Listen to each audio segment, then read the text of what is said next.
madaraka de maiga ni county ma Homa Bay nyakora Ramogi Jwang kende thuolo ni duto odhi bedo kae kod paro ka achiel koda ka geno mathoth ahinya mabiro kuom oganda kuom gigo duto manya bedo ka nikech ang'e ni mae e chenro madhi bedo godo kata ka wan kodi kapok ochopo e nyasi no gigo ma jatend piny bedo kae ka singo osenengo oganda mopogore opogore kano dhi Embu ibokoni kanyo pur mag chai kahawa kama gintiere kanyo pith e kind mamoko gik mantiere kar kanyo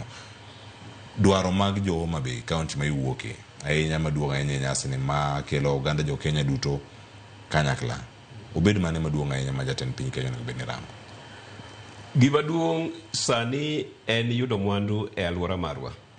To mwandu ok bi abiya, onego yaw thuolo mag tije ne vijende ma ka jatend piny ochopo Homa Bay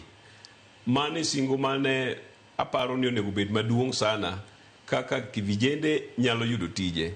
To waseneno ka jatend piny singo gigi to jatelo okrach kosingo gigi. En jotelo wayiero emonego lu singo ma jatelo wacho. Nikech jatelo ko biro odhi singo gik mang'eny. To ka jotendwa ok oluwo timo follow up gik mosingi gi ok nyal chopo kare. Affordable houses igera sego kacha oyaw thuolo mag tije ne kijende kata ne professionals engineers maromo nade e Homa Bay. Mago onego sani ang'eyo no dhi singo kendo ni